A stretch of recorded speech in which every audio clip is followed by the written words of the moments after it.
And that's when the light didn't bother me anymore. And I focused only on the warmth. It wasn't too hot then, as soon as I surrendered. Now it was a warm, calming sensation. And I felt happy. I was, it wasn't just happy, it was blissful. I actually felt blissful. And I became in a state, I was unaware of my physical body anymore. That didn't matter. And I was floating up, up, up through different layers of light. And even though the light continued to get brighter, it didn't bother me. And to my right, out of my peripheral vision, I remember seeing some kind of shape from the light. I'm here today with Barbara Gale, who in 1988, she did not have a near-death experience. She actually died from a heart attack. She continued on. She came back and she had two more near-death experiences. One was in 2010 from an allergic reaction, and then again, she had a car accident and nearly died. Barbara, thank you so much for being my guest today. I'm really excited to have this time with you. Ah, thank you, sweetie. I'm glad to be here.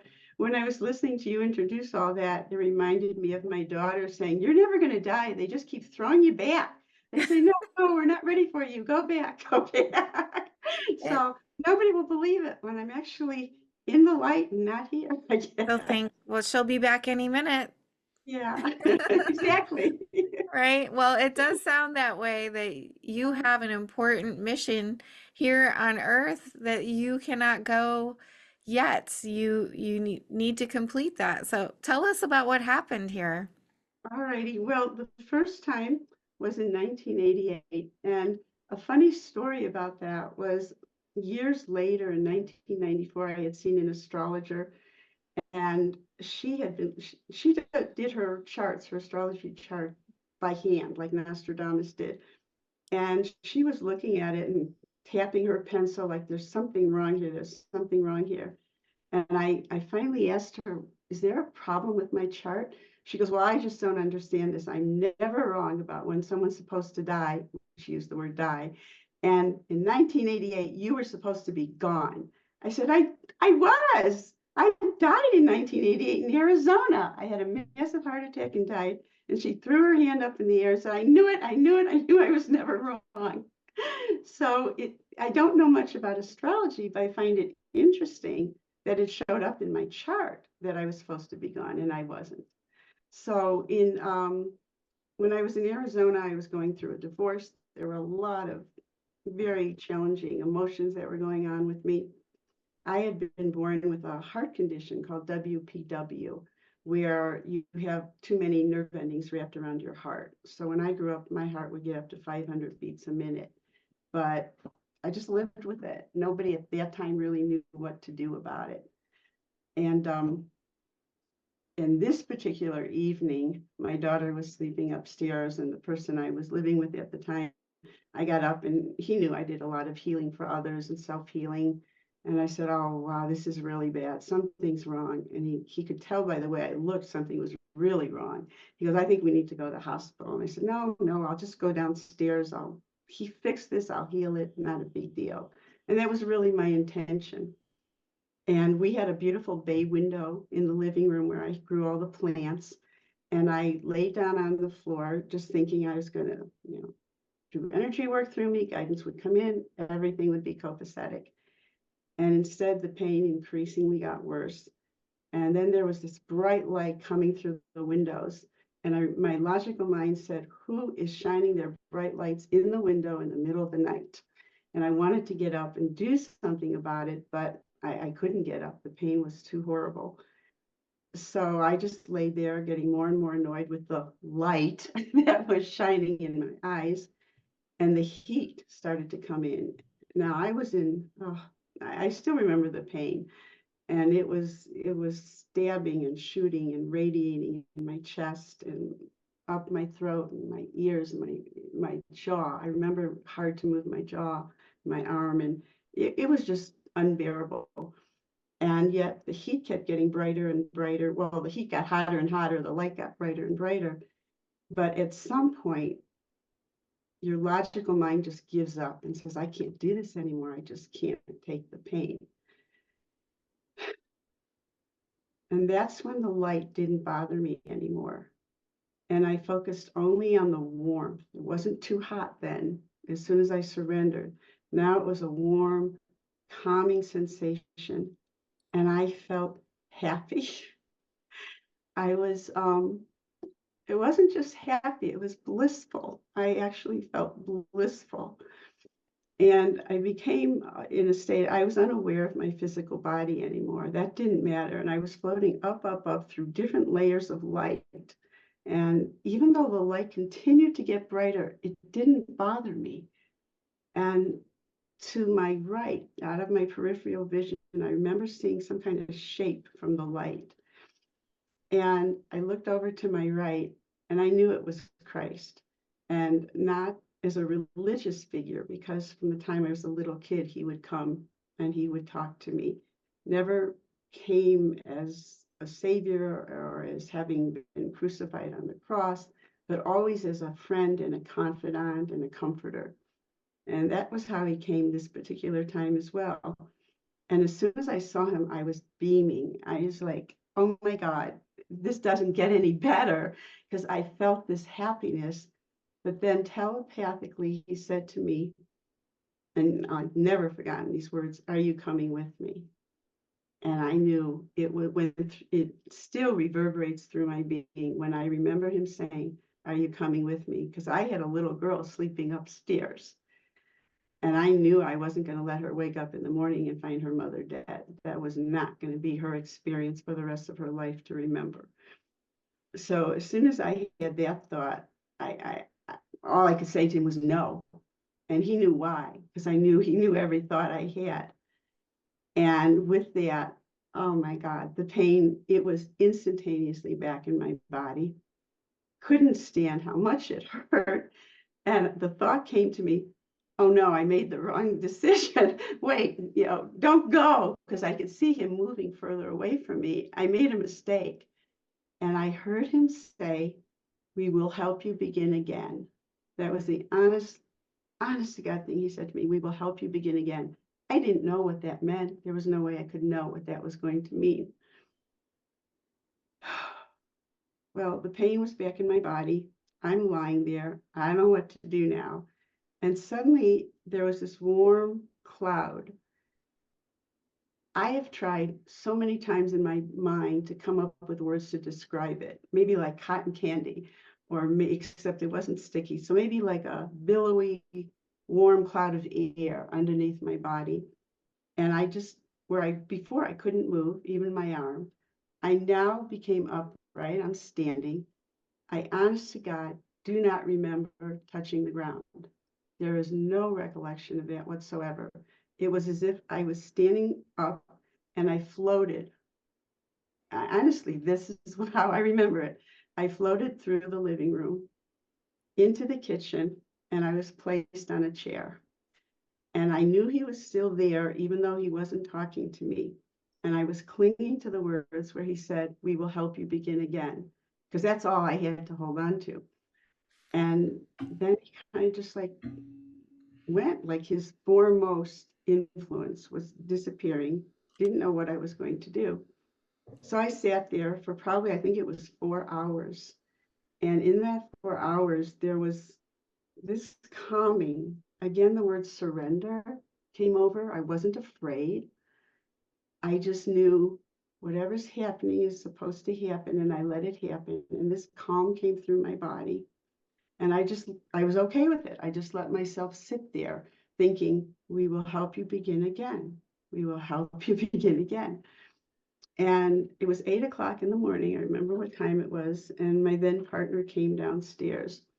And he didn't ask how I was or anything. But right before he could speak, I heard guidance say to me, you're moving to Colorado. He's going back to California. He had just gotten us this house in Arizona. That was definitely not our plan.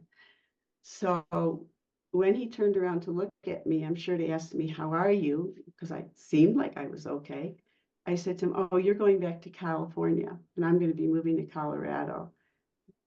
his look went from a smile to a grimace, like, what are you talking about? And then right after that, the phone rang.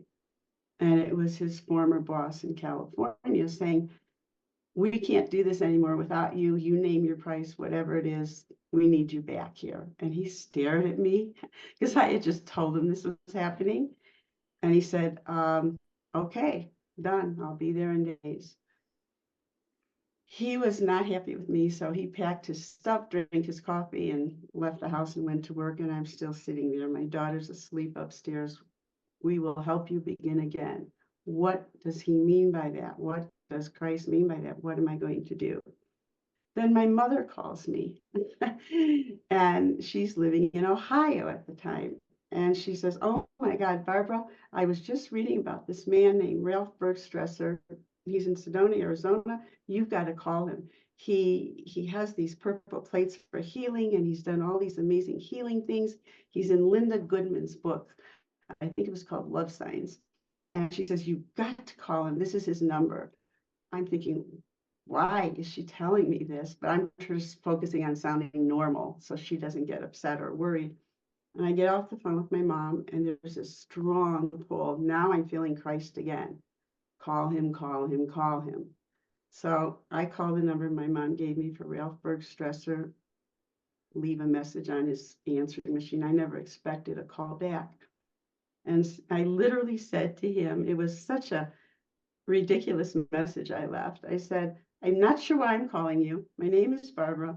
Someone gave me your phone number and said I should. It was ridiculous. And within minutes, this man calls me back. This man who is famous, who's world renowned. He is a scientist, an engineer.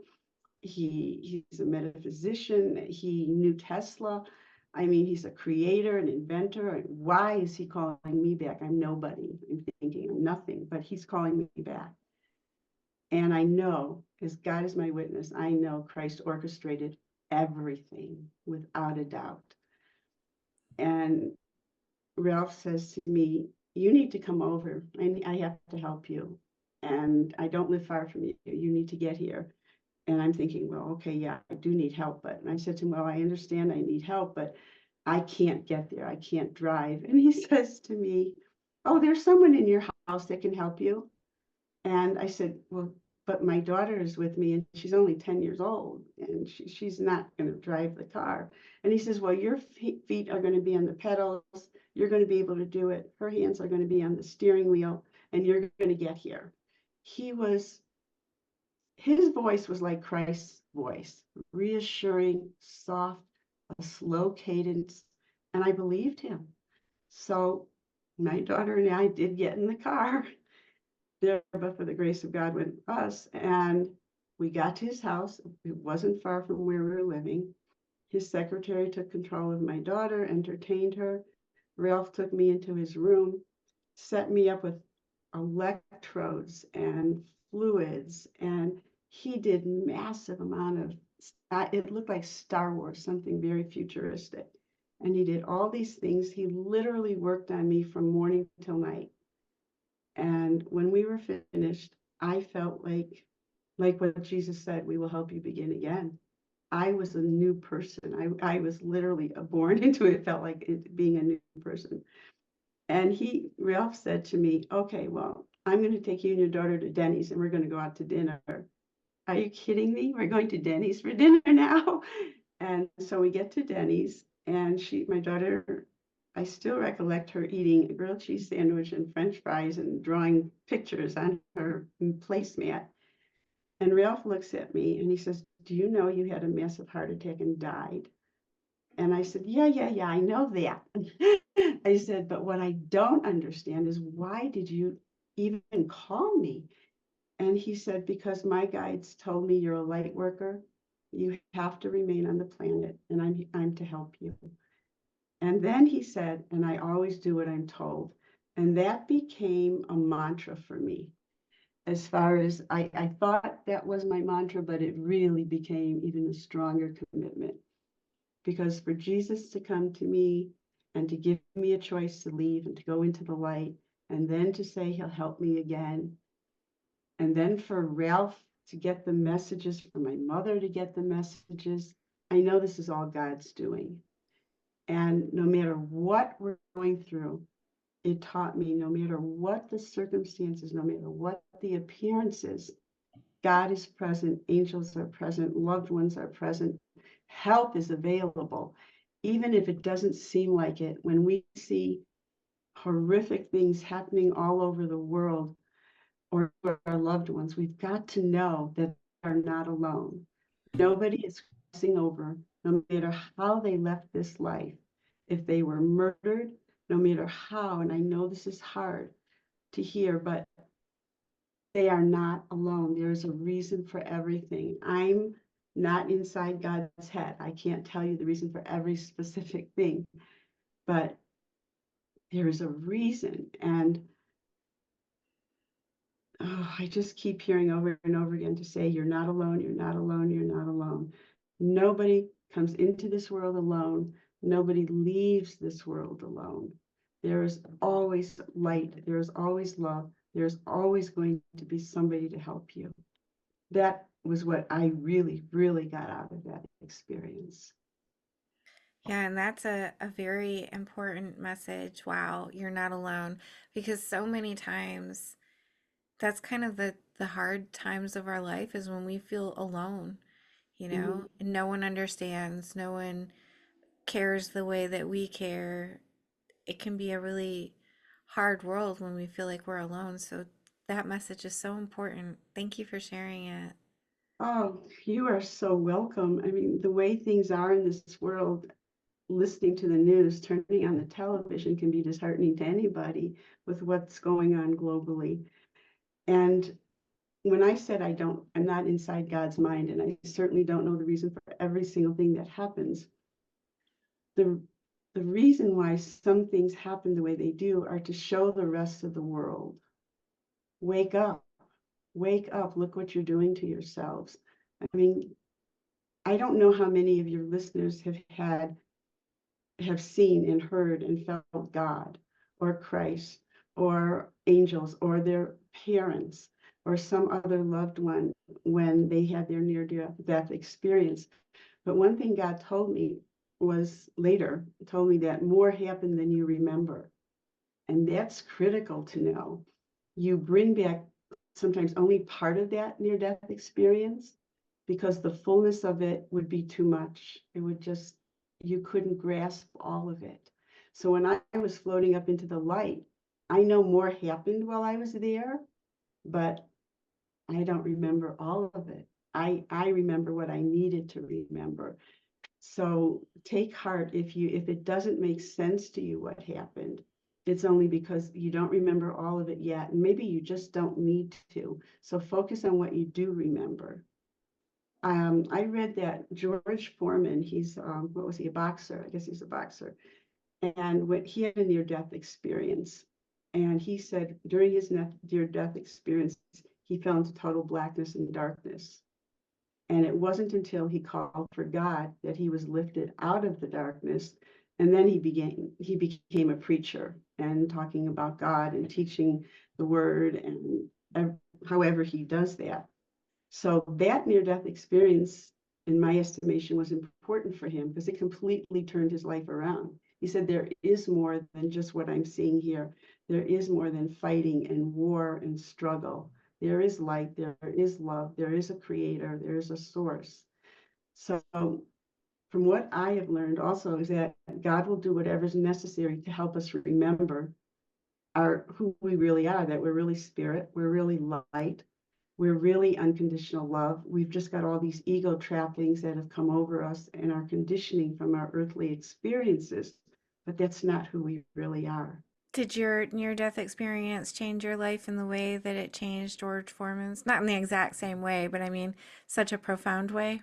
Well, from the time I was a child, my mother said when I was 3 years old, I started giving messages to people and speaking about life on other planets.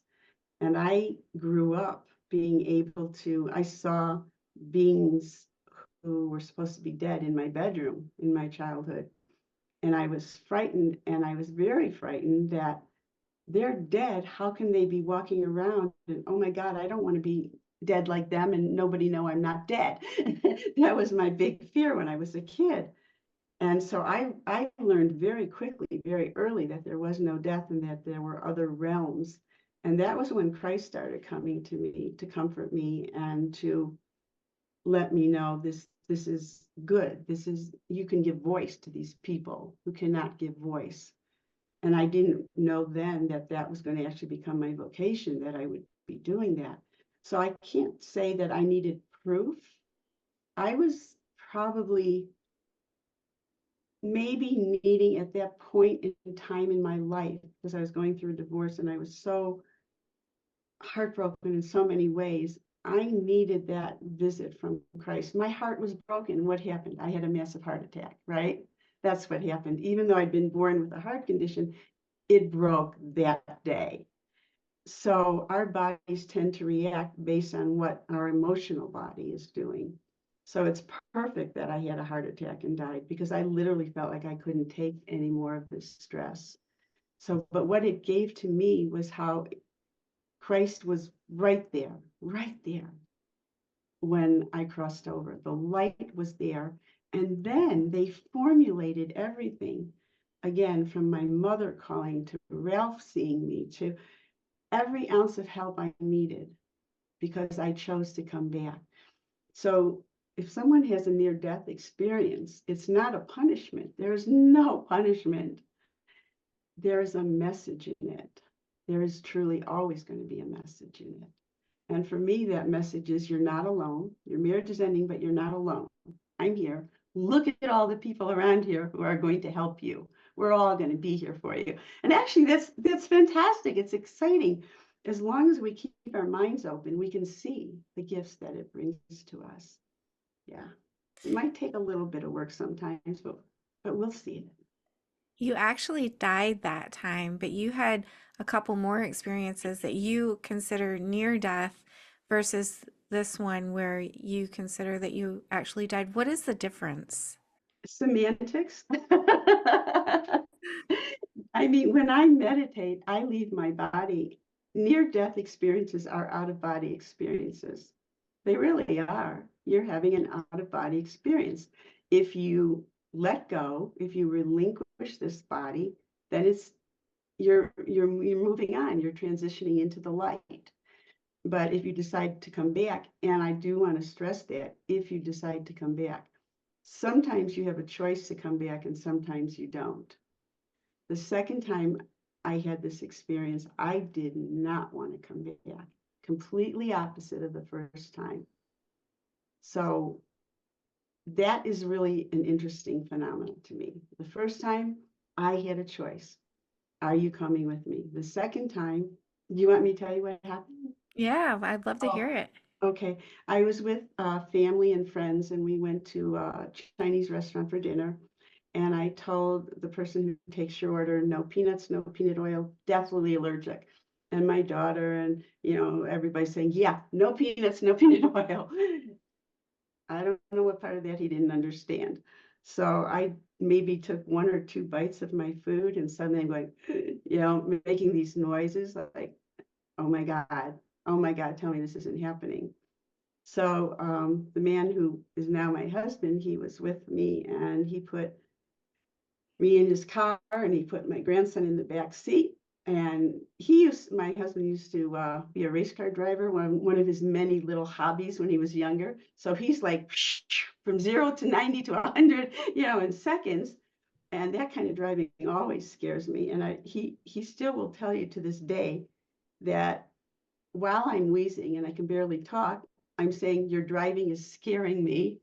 And my husband says, you're not breathing is scaring me, because there was an emergency room just literally right up the street. And I remember him getting me in there. Everybody immediately came in, got me into the room, but I was already leaving. I was already going away.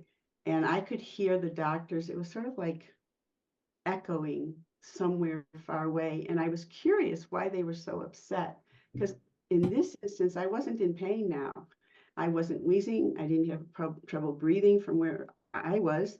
I was just watching everybody from some place in the light. I could see them. And I felt bad for them. I wanted to say, stop getting so upset. There's nothing to be upset about. I'm okay. I'm fine. And the doctor's yelling, stat this and stat that, and get this, or we're going to lose her, get that.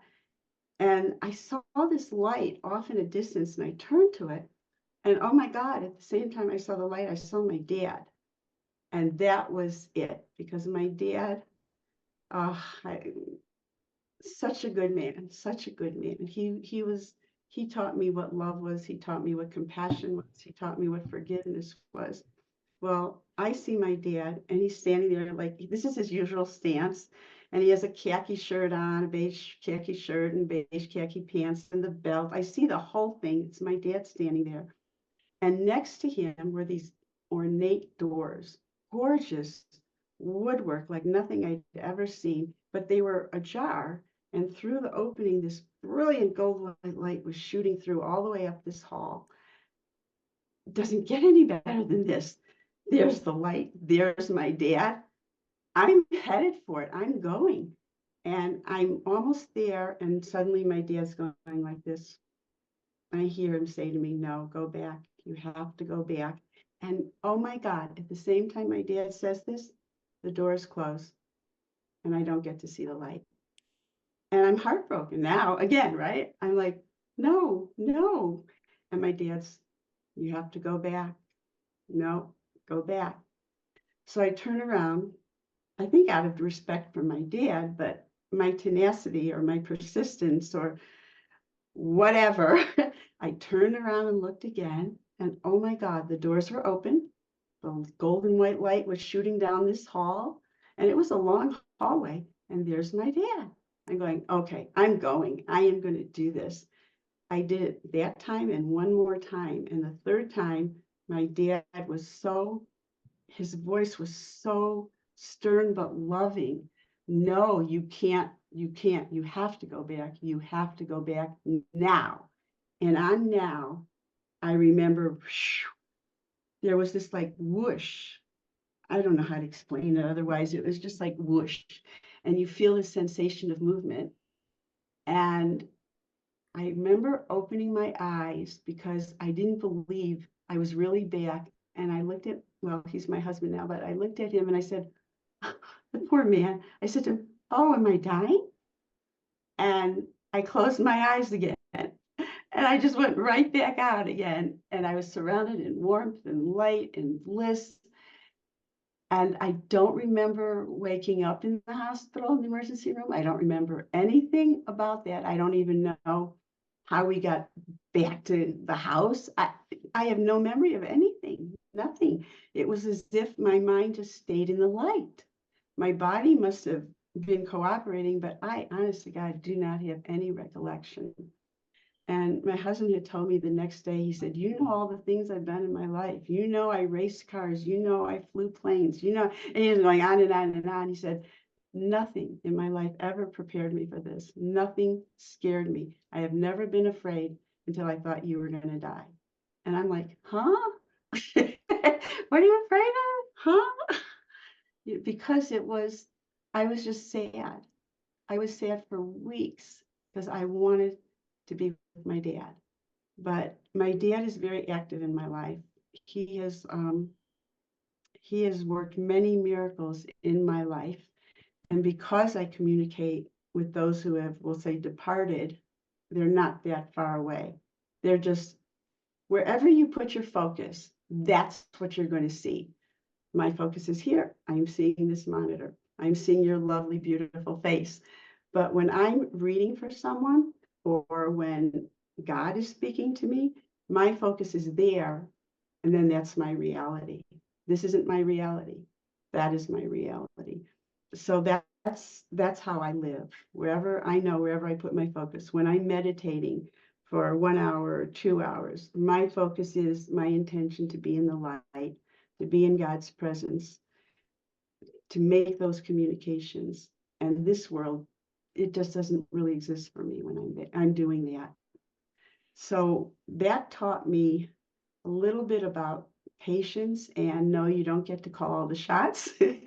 You can argue with God all you want. I I had my chance in 1988 to leave. I did not take it. Then in 2010, that wasn't meant to be a forever departure. I always try to see, how does this affect everyone else? Because there were doctors, there were nurses. The Chinese restaurant, by the way, ended up having to pay me for all the emergency room cost and another. So that was their lesson. Pay attention when somebody comes in and says, I'm allergic to peanuts. You don't give them peanuts or peanut oil. So I was fascinated when I thought about it later, how many different ways this affected so many people. Your near-death experience doesn't just affect you. It affects whoever is going to have that experience with you. So I know when these things happen, it's a much broader lesson for everybody. It's a finite, perfect event in a bigger scheme of things to teach something to everybody involved. I think that's incredible. I think that's incredible too. And you said your dad is very active in your life. Can you give me some examples of how he maintains his relationship with you? Sure. My dad had my abilities when he was here. He would say something and then it would happen. And I remember one time I said to my dad, I said, God, you're so psychic, Dad. And he goes, No, I'm not. Don't use that word. And my mother had those abilities in her artwork. She would draw things from history. And then my dad would bring home a historical book and say, Oh my God, Lee, look what you drew. And she drew something out of, the era with the Roman soldiers and the fancy this and that. And my grandmother too. So it's kind of went down through the lineage, but none of them thought it was okay to do this. They were all, no, no, no, you don't do that. So it wasn't until I gave them life-saving, literally life-saving information that they really accepted it. But my dad has done so many things in my life. Mostly they're precognitive warnings, information. Everything he's ever told me has been right. I was going to get on a plane years ago, and he said not to get on the plane. And he showed me blood everywhere if I got on the plane. And my daughter went to pick me up the next morning and take me to the airport. And I said, I can't do this. Oh my God. And I tell her why. She goes, No, no, no, there's nothing's going to happen to you. That's ridiculous. Well, what happened was the plane hit turbulence and my eustachian tubes, my ears burst, but the blood didn't go out, it went in. And I was deaf. The pain was excruciating and I couldn't hear anything going on around me. And so they took me off on a gurney and right to a hospital. So my dad was right. I interpreted the blood as coming out, but all that blood I saw literally went in, which was probably worse. But he has told me, unfortunately, sometimes things I didn't listen to. And then afterwards, that was my learning experience, that he's not kidding when he says this. So the messages are so personal. I can't really talk about all of them, but he has just helped me in a multitude of ways. My dad was a journalist, and when he was in the military, so that he did that, and he wrote their newspaper. And I wrote a book, and I was able to tell whenever I was feeling like I was tired, or this is just too much, or I don't know, is this even a good idea? And he would talk to me, and he would talk to me till 2 in the morning if I was up at 2 in the morning, and he would keep me motivated and he would keep helping me. So our loved ones are not far away from us. Even for the times we don't see them, they're here. They are absolutely here, whether we're talking about your dog or your cat or your horse. There's just no death. I know this. If there's a few things that I could guarantee, I can guarantee you there's no death. And everything that happens for a reason. I think that that is the most important message that anyone can actually receive and integrate, to understand fully that there's no death, because that causes so much fear in our society. There's a lot of fear surrounding death, and it makes us afraid to live our lives, afraid to do the things that we want to do, and we take everything so seriously. And So thank you for sharing that as well. You're full of amazing messages today. Well, the two messages for me from near-death experiences, the takeaways are one, okay, there's no death. That's the comfort part, the healing part. You'll see your relatives, your loved ones again. But the second part is, oh, there's no death. What you're doing here to hurt other people, you're going to be accountable for. And I hope that the world wakes up to that sooner instead of later. So guidance showed me how you feel whatever you've made other people feel. It's not like a God of vengeance.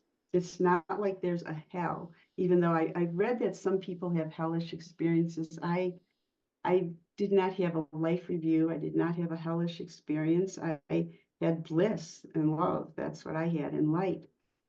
But what I was shown happens is you, and my dad showed this to me. Thank you.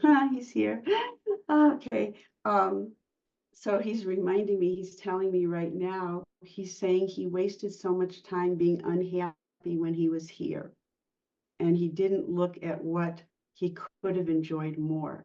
I remember when my dad was here once, I asked him, "Are you happy, Dad?" And he said, "Oh, Barbie, honey, who's happy?" And he kind of like, "Who's happy? Nobody's happy. What's happy?"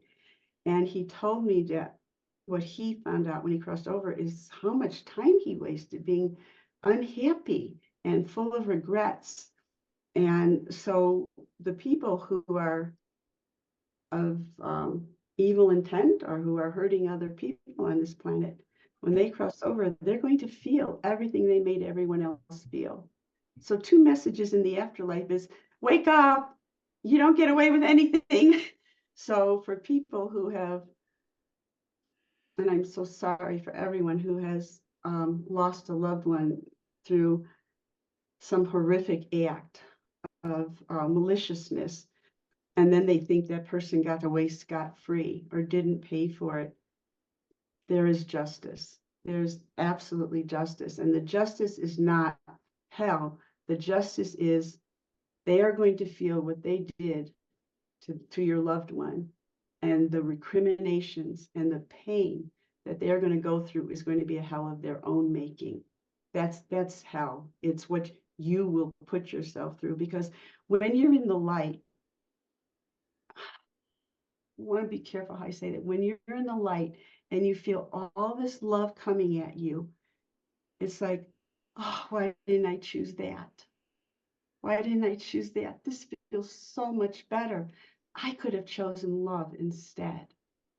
And my dad taught me that. He truly taught me love and forgiveness. So please, please, please know there is a higher law. There is human law, and then there's spiritual law. And the universe is perfect in how everything is played out. Trust in that. Please, you can trust in that. I like the way that you describe that it's of our own making and we're judging ourselves. Is that something that happens in our life review where we're feeling all the pain and the suffering that we caused others? I have seen when I've communicated with others who have crossed on, they have expressed that. I personally did not have the life review. This is a little hard to share, but I'll share it because it's sort of segued into that. My grandfather had abused me as a child. And after he passed on, I I was in a women's group where you talked about sexual abuse and the things that happened to you. And they were talking about this amazing woman who was she could communicate with the other side. And I called, and the facilitator of the group had said to me, "Oh, she'll never call you back. She's so busy. She works with JFK University and she works with patients in comas, and you'll never hear from her." I said, "I don't care. Give me her phone number anyway." So I did. She called me the next day and she told me to come over. And so I went over, and when I opened the door, she was not very pleasant. And I thought, God, what is the problem here? She just was kind of scowling at me. And she kept doing this thing with her voice, and again, this clearing, weird sound. And then I knew what it was. I said, my Auntie Anne, before she passed on, had that same sound in her voice. And so she said, come in, come in. And then it stopped clearing. It just stopped making that noise. And she said, that was your aunt. She said, I had to see you. She insisted I see you immediately because you're suffering over what your grandfather did to you. And I am ashamed to say it. I said, what? I don't want to hear anything about him.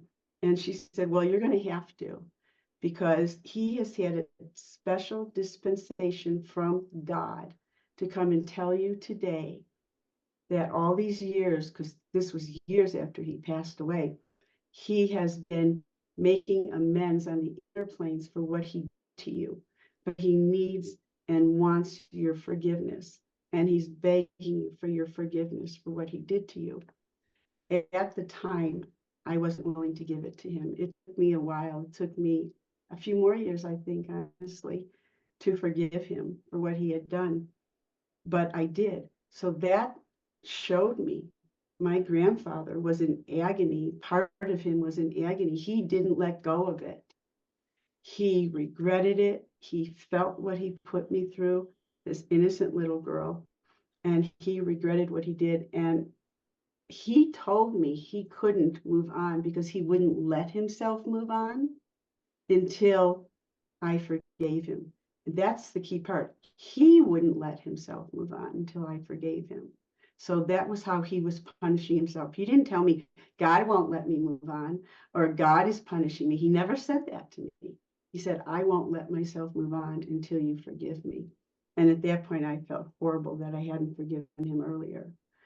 So this is what I know of a life review, that people experience everything they made happen to other people. And that's their life review. And when you think about it, how much more perfect could that be? In my opinion, it's my opinion. You had another experience where you had a car accident. Did you also have a near-death experience there? They thought I was going to die, but I wasn't. This woman ran a red light, and right before she came at me, I could hear, hold on, I could hear it. And I'm like, what? And I grabbed my phone because I knew something was coming, and my car folded like an accordion. She crashed into me with everything she had. And there was nowhere for me to go. It happened right in front of a fire station. And later I was told they had to get these big cranes to open the car so they could pull me out of the car because they couldn't open up the car.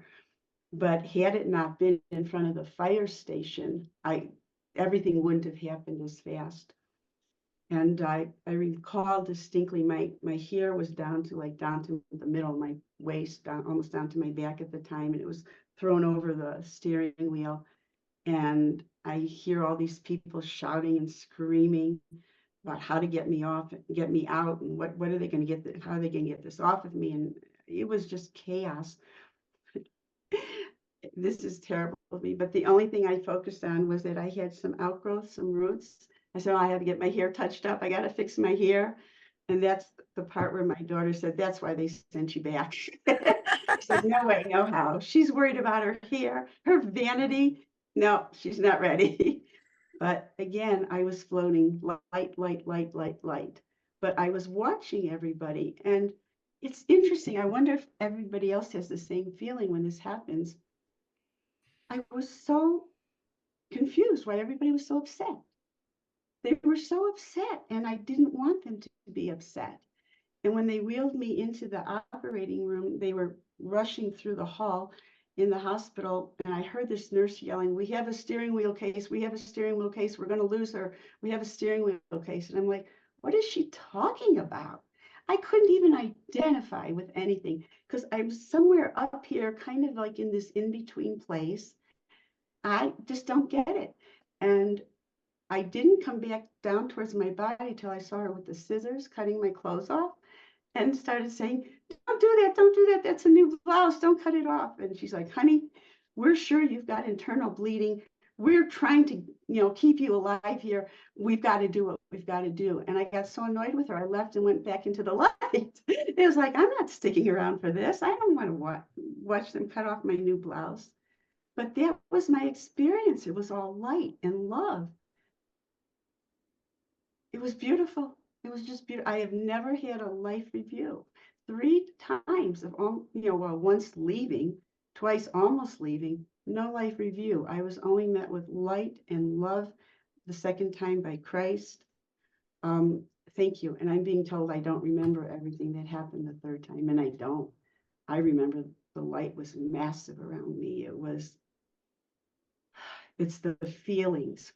That's what many psychologists will say.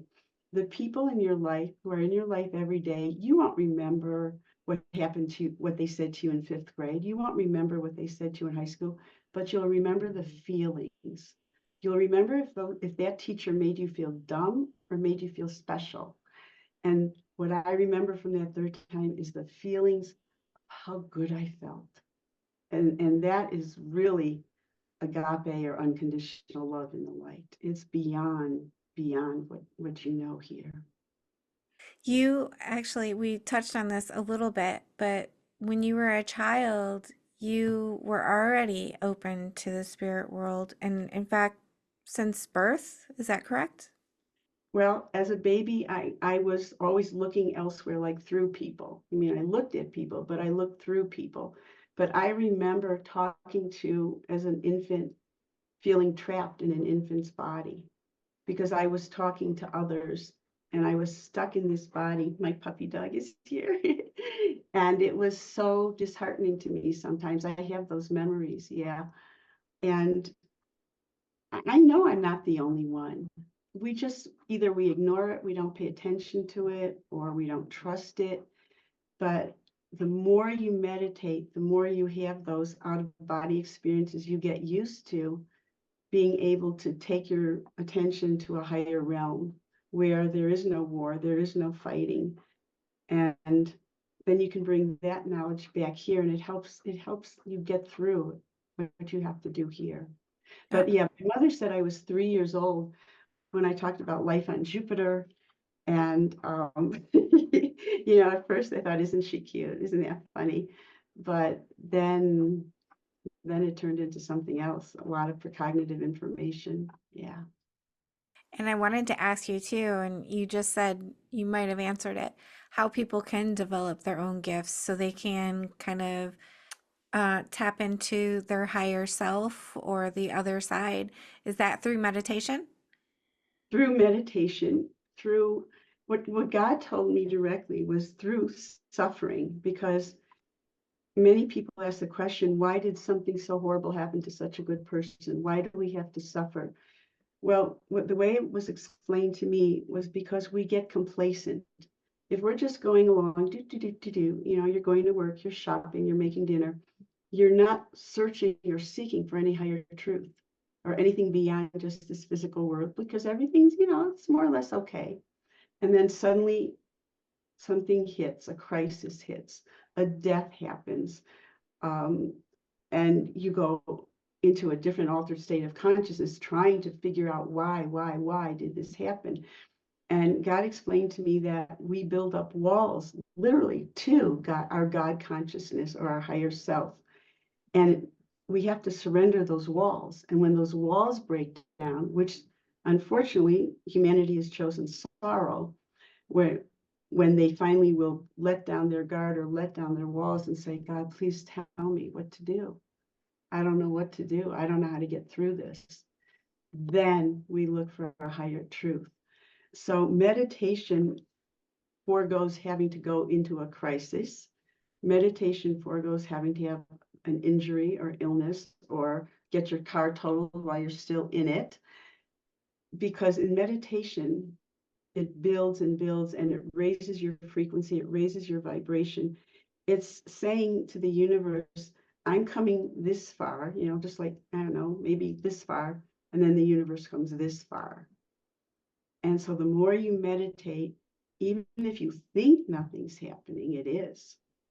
But there's many ways to meditate, and I've been teaching meditation for a long time. And on October 18th, 1999, with the particular meditation I was doing, I was literally in God's presence and experienced God directly and received a message from God. And my mission in life, my purpose in life is to fulfill that.